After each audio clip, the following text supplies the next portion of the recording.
Hello, everybody. Thank you again for coming this afternoon or evening or morning, wherever you are.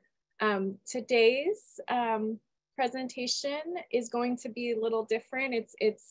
We're going to present, but we also want to open it up to participants because we all learn from each other. So today, culturally responsive services for BIPOC youth and families and how to implement anti-racist practice in treatment and services. All right. So this is just a disclaimer that today's views from our presenters do not reflect the federal government. If for some reason we have a security issue, we will stop this Zoom and send you a new Zoom to join. All right, so just quickly, this is the National Technical Training Assistance Center for Children, Youth, and Family Mental Health. And these are our wonderful partners who contribute to this center.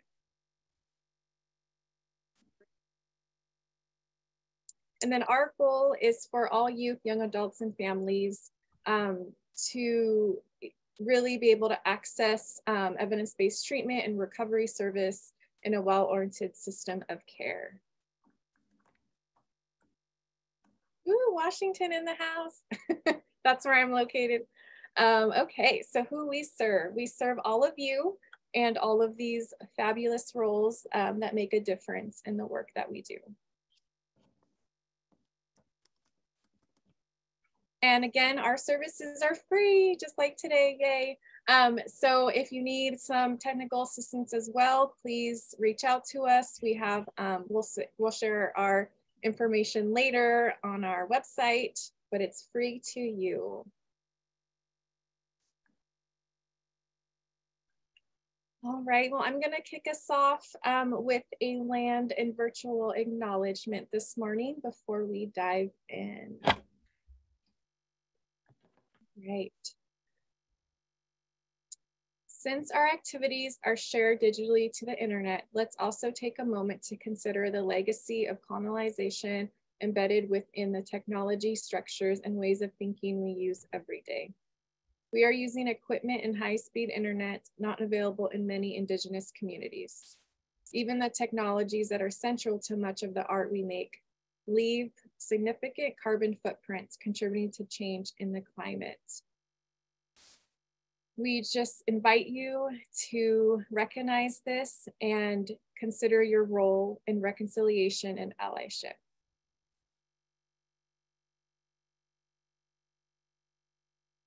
I also want to add that we need to acknowledge that this country would not exist if it wasn't for free enslaved labor of Black people. We honor the legacy of Black life, knowledge, and skills stolen due to violence and white supremacy. While the movement for justice and liberation is building and we are witnessing the power of the people, many are still being met with violence and even being killed.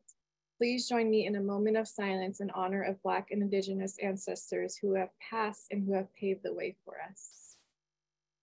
Thank you.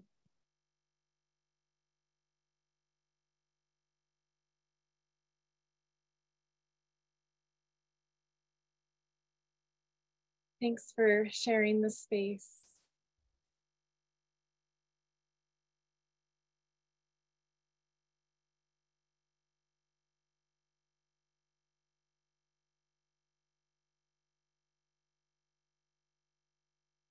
Great, thank you.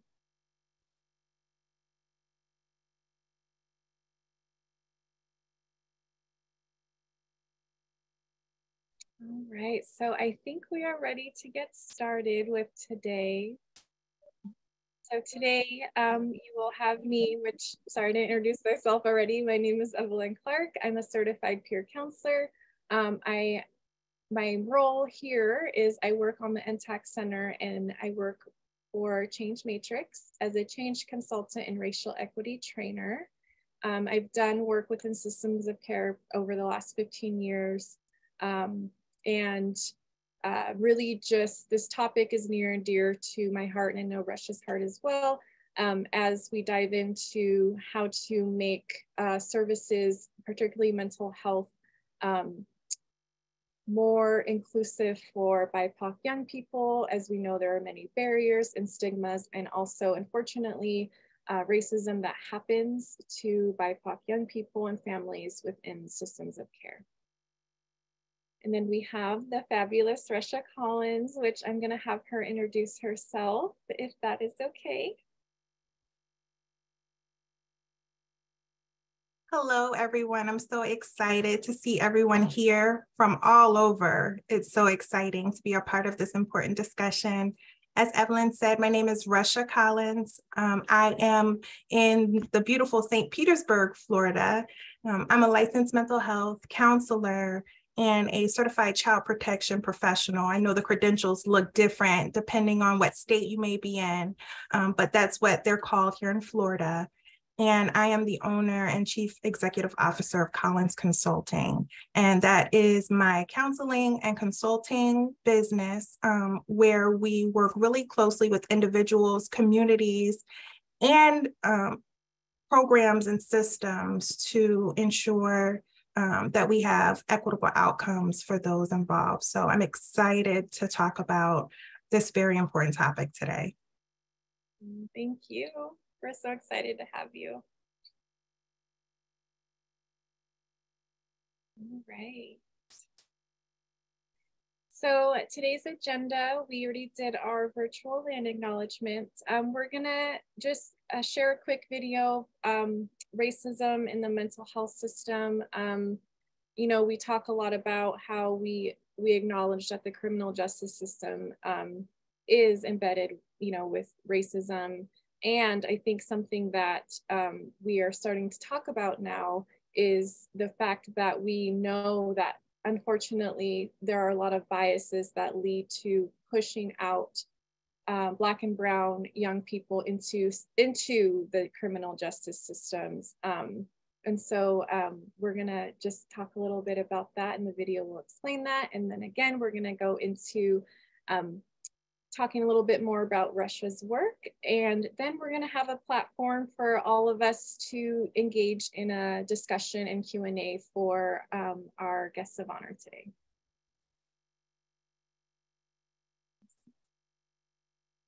All right, so here's our quick video, and this will ground us for today.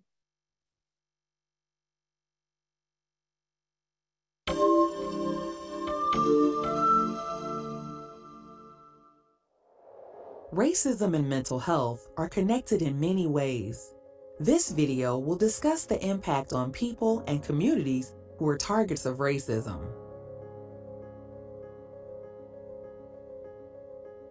Around the world, Black, Indigenous, and people of color are the target of prejudice, systemic discrimination, microaggressions, and physical acts of violence due to the color of their skin. Experiences of racism not only cause distress in the moment, but can also lead to mental health issues that become more severe with each experience. Let's review some of the immediate and long-term effects of racism. During and immediately after experiencing racism, the fight-or-flight nervous system response may be activated. This survival response prepares people to respond to threats in the environment and can include anxiety or stress, a faster heartbeat, sweating, nausea, and racing thoughts. People can also experience sadness, anger, and have a lowered sense of self-worth and confidence. Over time, the cumulative effect of racism can cause chronic stress and a heightened stress response, poor overall mental health, and physical health issues. Experiencing racism can contribute or lead to symptoms of depression, anxiety, and PTSD. It can also cause hypertension and other cardiovascular problems, relationship difficulties, trouble with school or work performance, and an overall reduced sense of well-being. People do not have to be the direct target of interpersonal acts of racism to experience its harmful effects. Research shows that being a part of a marginalized group in and of itself is a source of stress. Witnessing oppression or violence towards individuals from one's community can cause vicarious trauma and even symptoms associated with post-traumatic stress disorder. This is often widespread after instances of racist violence make national headlines. The economic and emotional impact of dehumanization and victimization can be passed down over generations. The ripple effects of history are still impacting many people in the present day. People from marginalized communities are not only more likely to experience mental health issues due to social determinants and institutionalized racism, they are less likely to have access to treatment for their concerns. It's clear that increasing access to mental health care is vital to promote the health and wellness of everyone. So, how do we make changes? No one individual alone can be responsible for effecting change. Positive change and healing requires a conscious effort from everyone. When it comes to such a widespread and ingrained problem such as racism, making a positive change requires us all to be a part of the solution. We all greatly benefit when the lives of everyone are valued and people can live out their full potential. We must educate ourselves on the history of racism and unlearn many things that are presented as truth by the dominant culture. Take initiative and do research. There are many books, websites, training, and other resources to help you on your journey. Don't place the burden of the time and emotional labor of this education on already burdened people from marginalized communities. When you see acts of racism, call it out and call people in to have meaningful conversations about the impact of their words and actions. Let's all work together to support mental health for all and make our world a more equitable and inclusive place.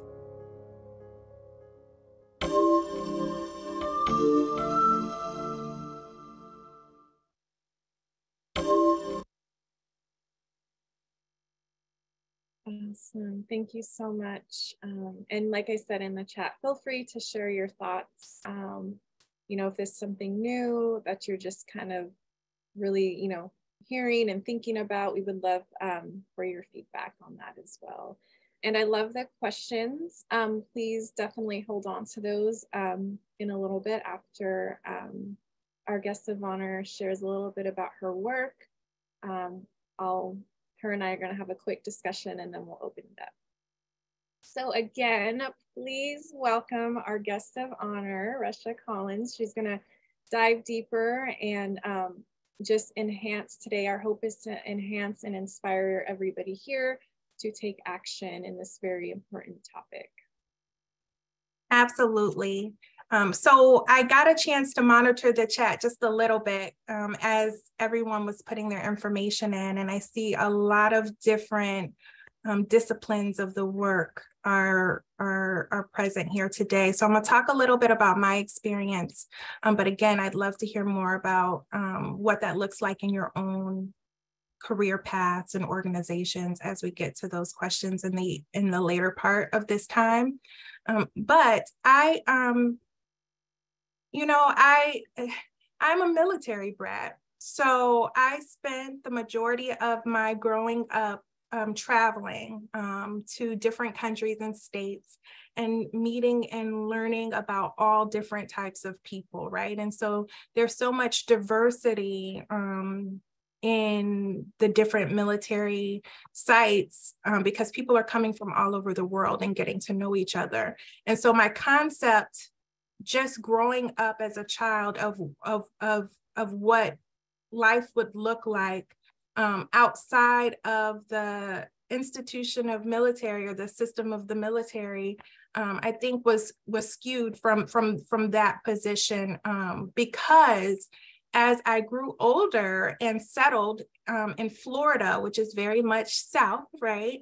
I did have a different knowing and understanding of what it meant to be a Black woman in America. And so I want to talk a little bit about my journey into the field of work and some of my experiences in the field and see if that helps us to open up some dialogue around what it has looked like on your journey.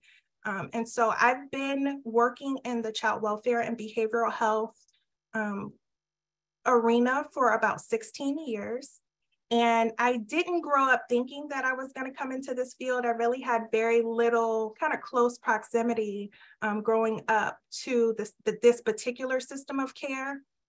What I knew is that I wanted to help people, but I didn't know what that looked like. So for quite some time, I thought I either wanted to be a teacher or a lawyer, right? A teacher or a lawyer, and they're kind of on opposite spectrums, but the general premise is that I knew that I wanted to make a difference, and I knew that I wanted to help people, and that's all I knew. And so as I settled in Florida and began to make long-term friends and be part of a community long-term, because prior to that I had traveled, I started having experiences with people that were very close to me entering the criminal justice system, either prematurely and or being sentenced at disproportionate rates for nonviolent crimes, right? And so while I was in college, I decided to become a criminal justice major because I thought that maybe that's where I'll go. Maybe I'll be able to help individuals to be able to navigate the criminal justice system in a meaningful way. But when I exited college, I ended up applying for a job as a child welfare case manager, and not knowing what that would entail and what journey that would take me on, it ended up being my heart's work, and I haven't looked back since. So I never became a teacher, I never became a lawyer, but I did enter the very necessary career path of child welfare. So in this path, I've had several different positions, anywhere from case management to being a placement specialist, making sure that children had short-term and long-term placements or homes to go to, licensing foster parents, overseeing missing children, human trafficking, and also supervising behavioral health, integrated behavioral health service delivery programs to support the expedited reunification of families. And throughout that part, these different roles and positions, I would say I was going through the journey of my own understanding of what it meant to be anti-racist, right? I was going through my own understandings and knowings of witnessing inequities across different systems of care. I would say that the journey has been complicated, a complicated one for me. It's not been one that has been a straight path of knowing, but I have had different, I have grown in different capacities along the way and had to navigate myself through this parallel process of being a Black professional in the system in different ways throughout. So coming in just as a well-meaning young person graduating college with good intention, and then learning that I would then at times need to be strategic in my approach. And maybe at times I would have to be brave in my approach. And coming into a space now where I've had to be very intentional in my approach to calling out and supporting families that have been navigating this for quite some time. One of the most important times in my career, I would say, is supervising a program. And it was at the time groundbreaking because we were using the model identified by the Casey Foundation to have parent-peer navigators attached to families that were working towards reunification with their family. And I will say it didn't matter how much education I had had, how many books I had read, how many trainings I had attended. I think that was my opportunity to learn the most, working with adult parents who had themselves navigated through this system.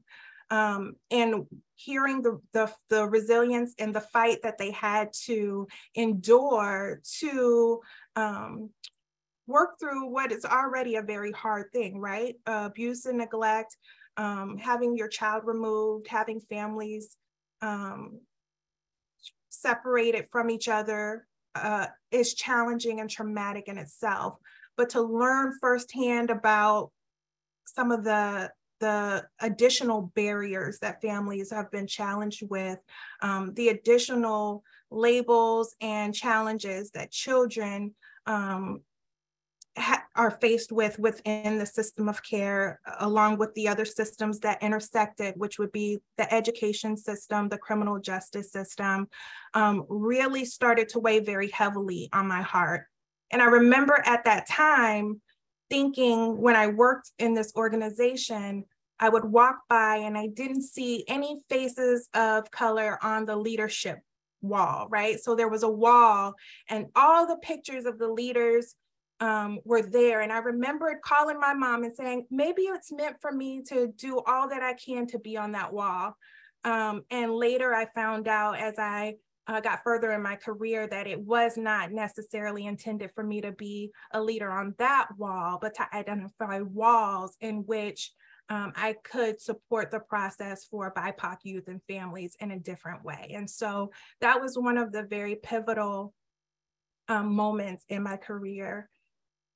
I then went on to work within the court system and still working with families involved. I was part of a national organization that really looked at the disparities for families of color in the system of care, in the child welfare system.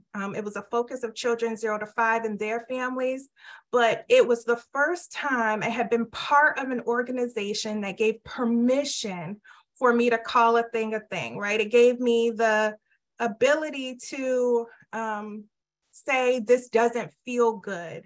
I don't feel good. These laws don't feel good. These families don't feel good. And I had never had that before, because as I stated before, I was going through the parallel process of being a professional in the field, right? So I'm always thinking of my livelihood, my professional growth and development.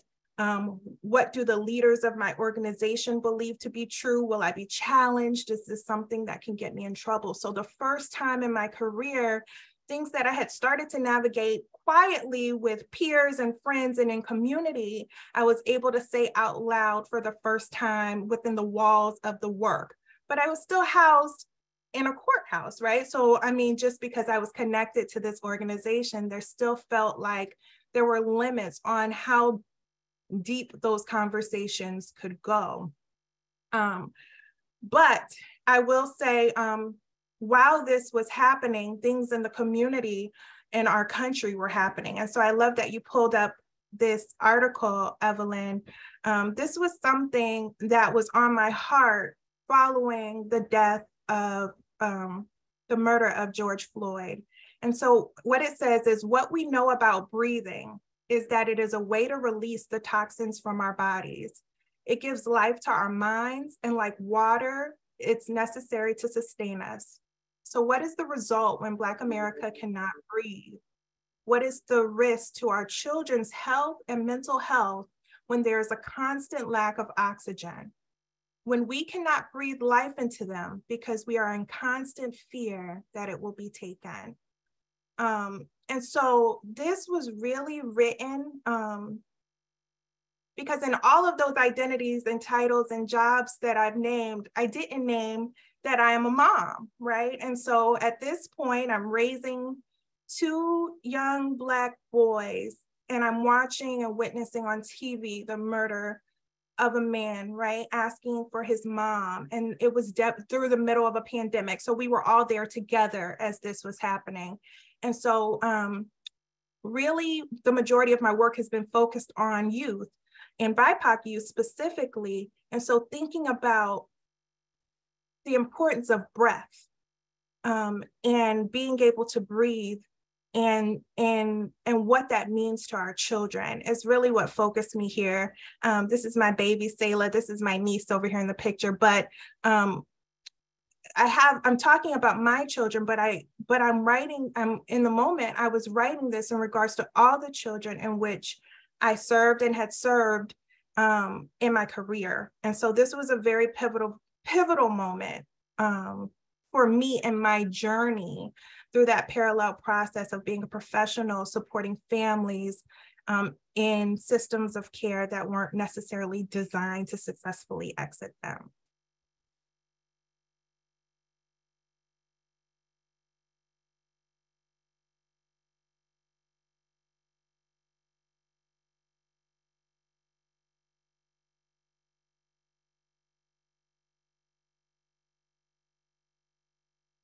So during that, I started to connect with other professionals doing the work, other BIPOC professionals, because what I started to realize in the absence of seeing any leaders of color on the wall in the organizations where I was providing behavioral health services is that BIPOC children and families deserve to have service delivery from clinicians that also identify as Black and Indigenous people of color.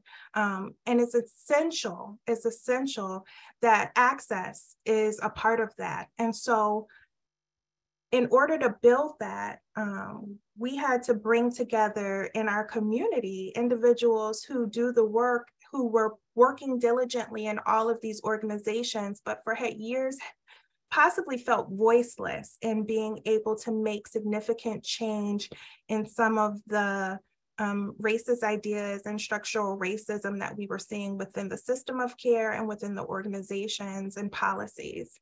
And so this article really speaks to that, saying it's essential to make sure that clinicians get the best training to deal with the symptoms and traumas and histories of the populations in which they're serving. That includes historical and ongoing systemic racism, intergenerational racial trauma, and socioeconomic injustice that all contribute to the psychological and mental health care disparities. So I became a part of this organization locally, headed by my dear friend and the CEO called the Well for Life. Her name is Dr. LaDonna Butler. She's also pictured here. And that was the very first time I felt a part of something bigger. I was home, right? I was in a place where the work could really be done with no barriers, I thought, with no limits. We didn't have to watch our words or follow policies that were already put in place. So it felt good. It felt like we were going to be able to make a real big difference in our community, in our state, in our nation. But still, even then, I didn't realize how much further of a journey I had to take to unlearn and relearn so many things that I held inside about myself as a professional and my value, that I unconsciously held about the families that I desperately wanted to serve and support, and that I felt about the policies and systems in which I have been a part of my whole career. And so around that time is when that became possible.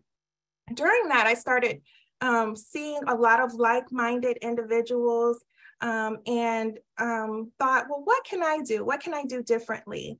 And so that is how I landed on becoming the CEO of Collins Consulting, because I was always being asked in spaces, right, to give my thoughts and opinions about how the system could be less racist or not racist, right? But we hadn't kind of landed on this word of anti-racism, just kind of like passively not being racist. There were opportunities to talk about that.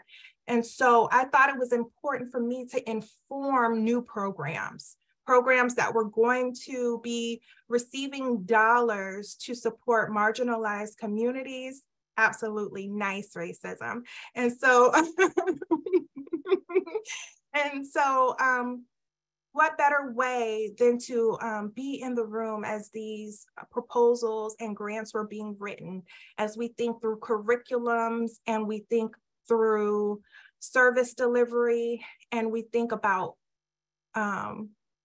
culturally responsive engagement of families, of fathers, which is a big piece. And so that's where I started to lend myself in this latter part of my career. And so this is one of those grants. And it was really the first opportunity to be able to use my voice to say, this isn't right? So we're seeing less BIPOC children and families from the beginning, right? More calls for abuse and neglect, less services offered up front, less opportunities to enter diversion programs, more presence within the system, less longer periods of time before reunification, longer periods of time before adoption or reunification can't be achieved, placement of children in non-Black or brown homes, of Black and brown children in non-Black or brown homes because of the capacity of foster care homes in all of our communities. And so this article really spoke to the work that we wanted to do in this grant and taking a deeper look at that. And so it says Black children are overrepresented in the child welfare system and underrepresented in successfully exiting it. Black and brown families often experience additional barriers once they enter the front door of any system of care. Preventing entry is so important to close this gap affecting children and families of color. So I felt like it was an opportunity not just to say we need to make sure that once families are within these systems, they are treated fairly or equitably, but to even prevent entry, because we know that that won't be the case once they enter. So what can we do to prevent entry whenever possible? And so that's kind of where I've landed towards this part of the journey called intentionality, where we are upfront looking to create programs within systems that support BIPOC children and families.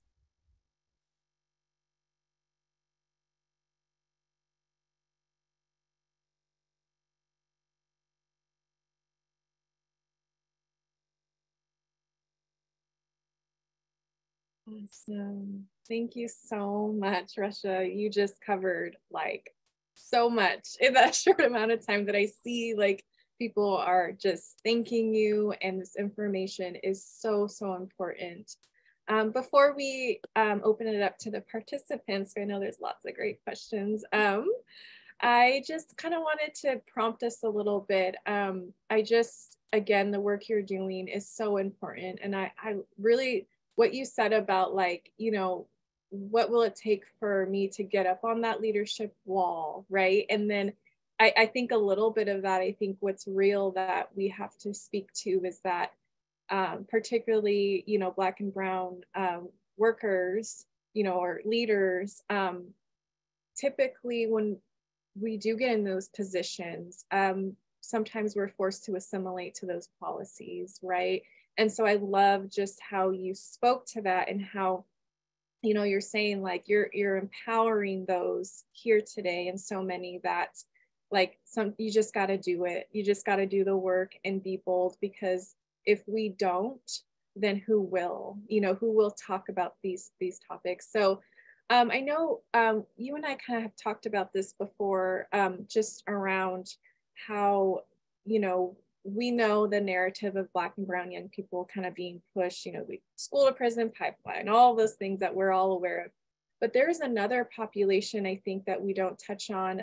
In my direct services years, I worked with primarily incarcerated young people, and we would get young people, primarily, you know, young women, but also males who were in the, you know, they were trafficked. And so I think that I would love to hear your perspective on that, because it's a system we don't often think about. And from my experience, what I saw from, you know, the young ladies in particular, they were Black and brown, and they were the ones who the mental health system had a really hard time working with, and, you know, would kind of just throw their hands up in the air, and, you know, which then led them further into their adult lives. And so if you could just kind of speak to a little bit of that, I would love for that to come into the space. Absolutely. So when we talk about anti-racist practices, like one of the first things that comes to mind is changing the language, right? Changing the language within organizations. And so when I think about the work that I did with missing children and victims of human trafficking, I think about how much at that time, that was a while ago, probably about 10 years ago. And so we would hear words like child prostitute, right? Runaway. We would hear about behaviors such as drug use or or being defiant or not wanting to remain in a placement. And what I now know that maybe I was in the journey of knowing then was that it is so much easier for systems of care to place those behaviors and labels on children of color.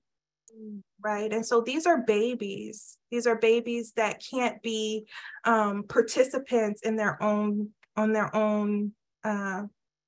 victimization, right? So they're not choosing to do this. They're not even old enough to consent. And so, when we think about mental health treatment and how we view children and families of color, it's this idea that that children are older or more mature or more sexualized than they are. That they are stronger and resilient, and they make decisions to endure some of the sufferings.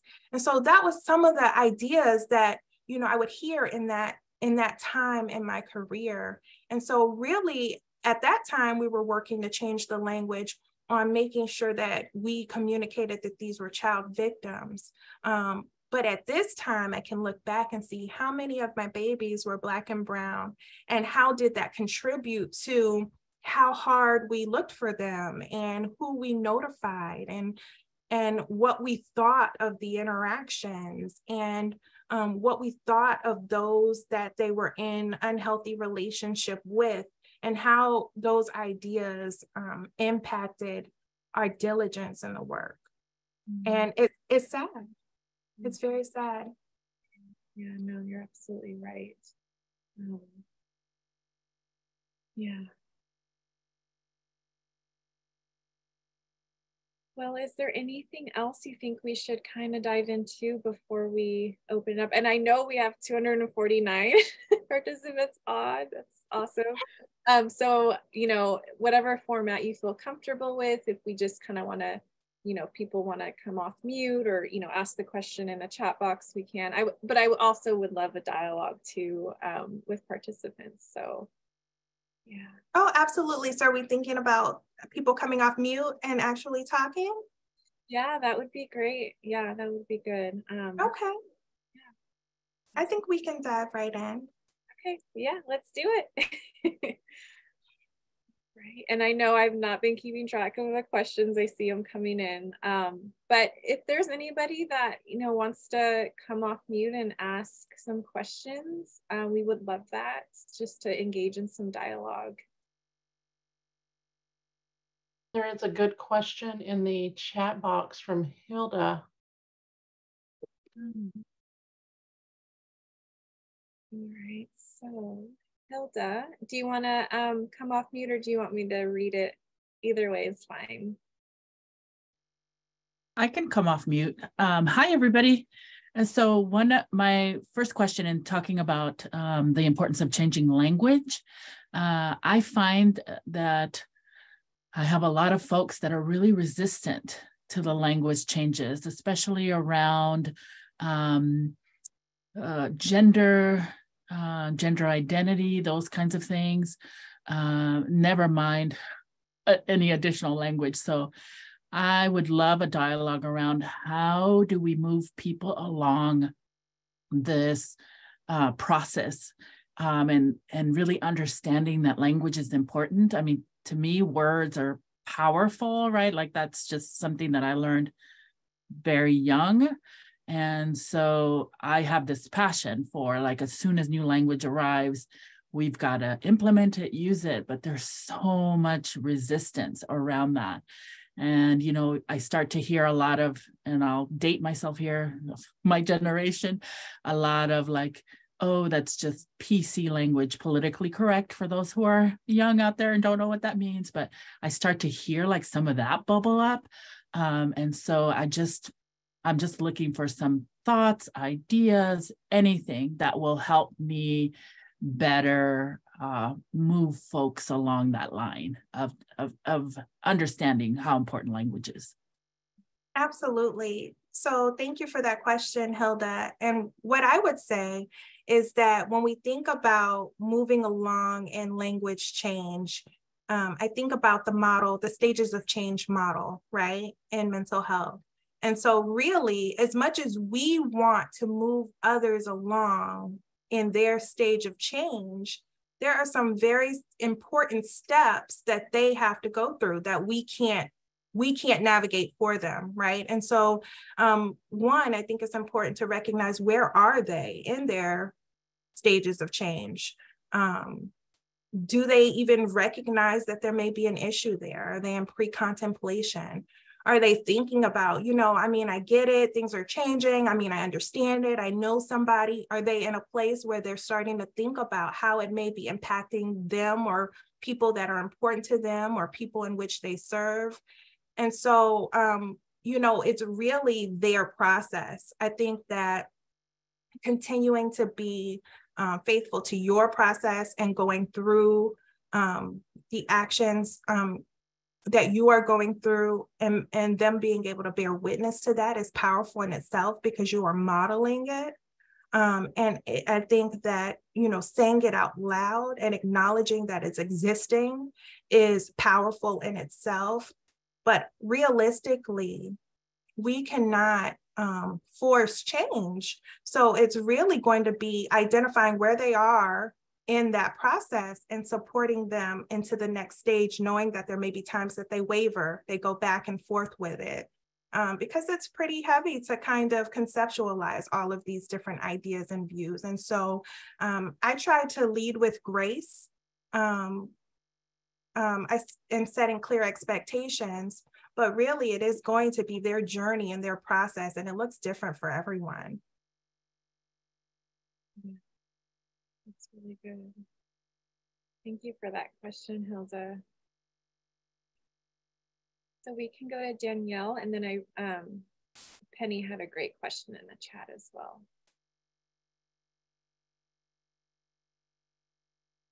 Penny first. I think she asked the question. Oh, okay. Okay. Yeah, first. Oh, awesome. Thank you. Penny?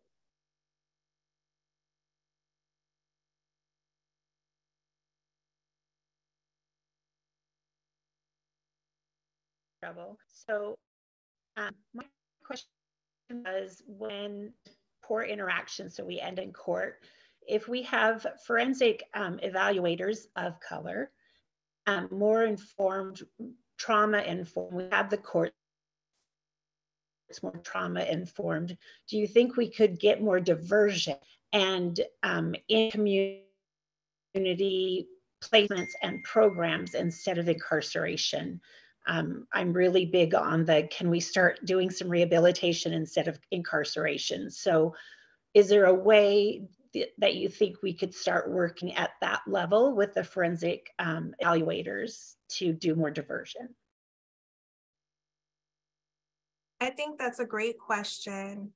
I think it's really going to be a multi-tiered approach, right? So I think absolutely there would need to be BIPOC forensic evaluators. But then that would also mean that there would need to be BIPOC court psychologists, BIPOC judges and attorneys.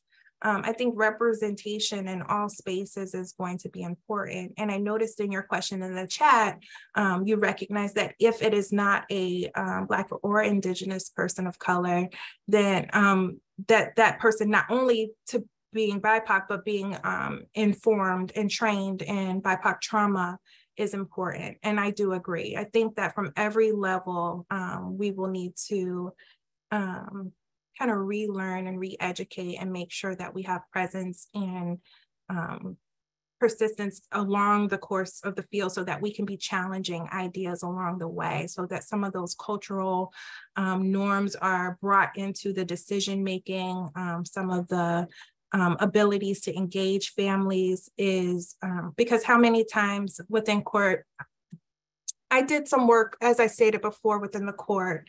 And one of the things that I was really passionate about was helping dads, helping fathers.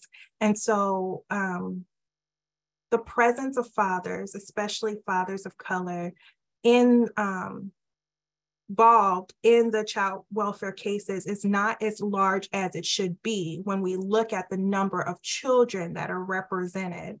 And so I had a particular mom who shared, Dad is very involved in the child's life. However, he's not going to come to court.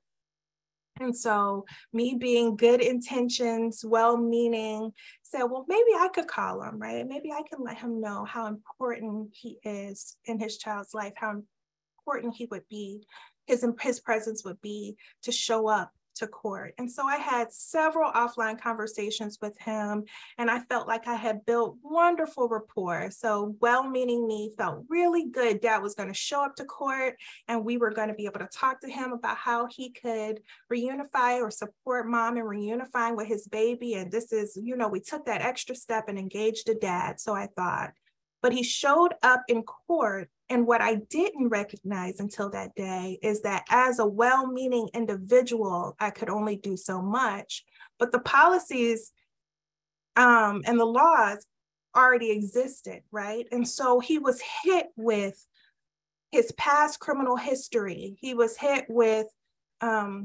all of the mistakes he had made, not related to his parenting and what it would take. He was threatened with how he could be in trouble if he didn't do certain things and still had access to the child. And so he said, this is why, you know, I was scared to show up in court because the last time I went to court on a criminal matter, it did not end well for me. So he's suffering from some levels of possible post-traumatic stress. But of course, we recognize that as an unengaged father, right? Dad's not engaged. And so I say all that to say that it's going to take BIPOC trained evaluators and also BIPOC individuals in all spaces to really impact the system from a multi-tiered approach, in my opinion. Thank you, and I totally agree. Good. Great question. Yes. Danielle, did you want to go, and then we can get to Angelique next? Yeah, of course. Thank you so much for the presentation. I'm going to try to be as eloquently and as concise as possible. But it really touched me to hear you talk about our babies, you know, that these children that start in school, and my question is related to the prison to school pipeline, is that I am a parent peer specialist in Wisconsin, and I have done advocacy for almost 15 years in our schools. And I historically and chronically see that people of color are treated differently on how they can access education. That from the time they are in birth to 3 to 5, in kindergarten, they are identified as bad just by the color of their skin. So I'm struggling to find resources or information that can help guide someone who has privilege be able to go into a school and say, look, you cannot look through the lens of bad. If the same child did the same thing and had privilege because of the color of his skin, you cannot treat the two of them differently. They have a government and civil right to access a free and appropriate education. And you are creating that prison to pipeline the moment they set foot in your school building. So is there any information related to how we can improve supporting the schools in changing their lens in order to, I guess, put some of that implicit bias and racism aside? That's an excellent question, Danielle. And I often face this question not as a professional, but as a mom of 2 babies who are navigating the public school system here in the state of Florida. And what I would say to that is, yes, absolutely. That has been the experience. What I think has been helpful for me as a mom, and I recognize that I have privilege, right? So I recognize that I come with my own privileges. But what has been helpful for me as a mom has really been, there's this space where we want to help the system itself, the education system, kind of recognize, and then there's everything in between. And so what I tell parents is that while we're working on systemic issues and change, what do you do in the meantime? What does your village look like in the meantime? How can you be empowered in the meantime to advocate for your baby as they navigate through this system, right? And so having what I've learned, and I heard you say that you were a peer advocate, a parent peer advocate, what I've learned is that parents want to talk to other parents who've been experiencing this. They want to talk to other parents who've been able to navigate it.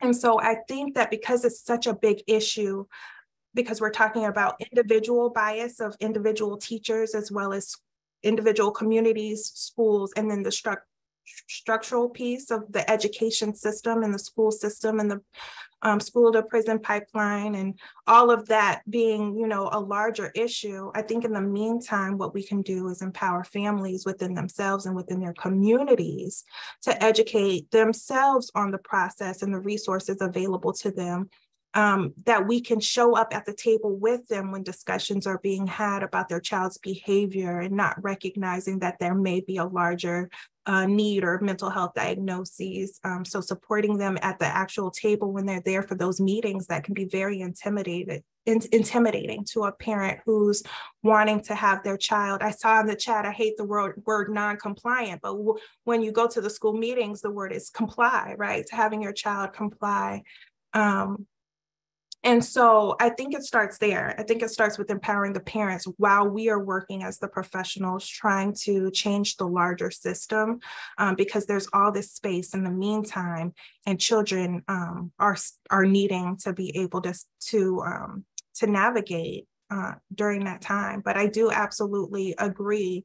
And I think COVID-19 allowed for some good dialogue around that, because what it did was we saw learning issues, social and emotional challenges, behavioral issues across the board. So it opened up the conversation to those, it impacted those other than those that had traditionally been disproportionately affected. And so in order for someone to change, they have to see how it is connected to them. Why is it important to them, and recognize their why? So I think for many well-meaning individuals, that opened that dialogue up, because children were struggling with reading of all races, right? And so then we saw even a larger number were affected that come from lower socioeconomic backgrounds or families of color, marginalized communities. So I think that continuing to do what you do, that parent-peer navigation piece is huge. In all the conversations I've had with parents, they always say, I want to hear from another parent that will be with me in this. And so thank you for what you do. Yeah. Gosh, there's never enough time. I know we only have a few minutes left, and I'm sorry I didn't get to all the questions. I do, if we can share Russia's information, because a lot of these things she can provide you through her consulting business. And so I know a lot of, organizations are looking for that and getting funding for that. So I would just highly encourage you to reach out to her directly. And of course, reach out to NTAC as well. I just want to thank you so much for being here, sharing this space and your expertise with everybody. If we could just give her a virtual hand clap and some love in the chat, that would be amazing. There are some really cool things happening with our center as well. And for a second, I wanted to call on Tracy Levins, who is the co-director of NTAC, who is just a phenomenal ally and supports this work. And we just love her. And I wanted her to share, because there will be more follow-up conversations regarding this topic in particular. I think we kind of just sprinkled it to you, and we want to dive deeper. I saw in the chat that how can we continue to have these conversations. So Tracy, if you wouldn't mind sharing. Certainly. Thank you so much, Evelyn, and thank you, Russia. It was such an amazing presentation. And yeah, I always learn something every time I come to an event. And so I thank you for your leadership. I am excited to let y'all know that we're hosting another great event. It's going to be on April 24th. Registration information will be coming out soon, but it's going to be on specifically addressing racism in youth mental health services and really taking a look at the diagnosing, the assessing, the treatment, and how racism does affect those things and what we can do about it. After the big webinar on April 24th, we're going to invite folks to apply for 3 different cohort-based communities of practice. And that'll be specifically for those people who really want to go deep into changing their own practices, their policies, taking a look at their privilege and how it's impacting their ability to appropriately treat young people of color. So I'll put the link in the chat. Make sure you sign up for the INTACT newsletter so that you don't miss that registration information. The other thing I've seen in the chat is make sure that you sign up for the summit. We're going to have another big summit with lots of great conversations. Evelyn, I'm sure, will be there as well. So we invite you all to join us. Thank you very much for calling on me, Evelyn. Of course, thank you. Awesome. And again, please share your feedback. It's really important for us to have so we know what to do better next time and what you guys are asking in the field. So take our survey. Thank you, Joanne. It's in the chat. And yes, thank you so much for spending the past hour with us. We really appreciate you and all the work that you're doing for all young people and for our BIPOC young people. Thank you all so much.